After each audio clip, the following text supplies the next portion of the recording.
Time पर जो कपड़े पहने हुए रहते हैं क्या वो कपड़ा भी नापाक हो जाता है? चलिए कासमी भाई से जवाब सुनते हैं।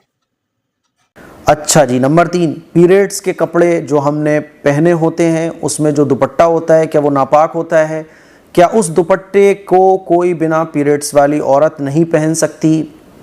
देखो अभी मैंने बताया, पीछे बताया ना वो छिपकली जानमाज़ पे से चली जाती है, तो मैंने बताया कि जब तक नापाकी का असर नहीं लगेगा, नापाकी लगेगी नहीं, तब तक कोई चीज़ नापाक नहीं होगी।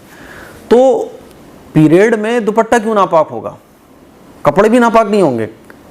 पसीना जो बॉडी से निकला है तो उससे भी कपड़े नापाक नहीं होंगे। कपड़े नापाक तब होंगे जब कोई नापाकी कपड़े पर लग जाएगी। मान लीजिए कपड़े पर कहीं नापाकी लग गई तो कपड़े नापाक हो जाएंगे। बात समझ आ रही है? बाकी नापाकी की हालत में जो कपड़े हमने पहने हुए हैं तो हमारा बदन नापाक नहीं होता है। बात समझ आ रही है?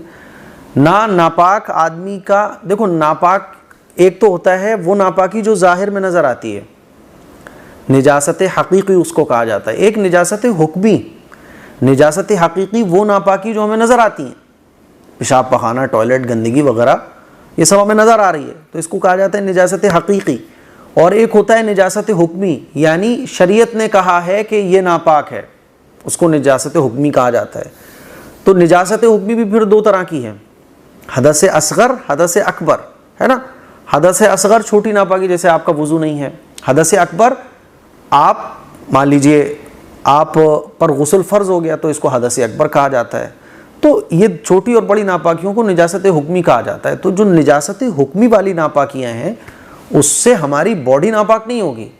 हाँ, हमारा वुज़ू और गुस्ल ना होने की वजह से हम कुरान को टच नहीं कर सकते, हम मस्जिद में नहीं जा सकते। मान लीजिए मेरे ऊपर अगर गुस्ल फ़र्ज़ हो चुका है तो मैं मस्जिद में नहीं जा सकता। कोई खातून अगर मान लीजिए पीरियड से है तो वो जो है ना ऐसी नापाकी है कि उसमें वो कुरान नहीं पढ़ सकती, नमाज नहीं पढ़ सकती, रोज़ा नहीं रख सकती, तो ये ऐसी नापाकी है। इससे कपड़े वगैरह नापाक नहीं होते।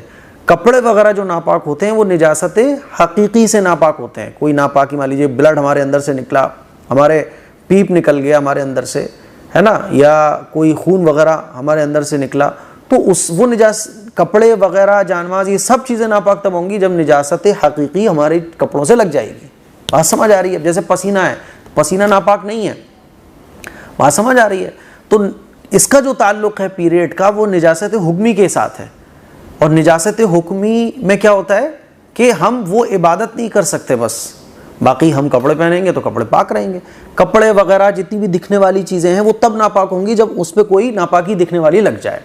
निजासत हुक्मी से कपड़े वगैरह नापाक नहीं होते हैं। निजासत हुक्मी से क्या होता है कि हम इबादत नहीं कर सकते बग़ैर गुस्ल किए।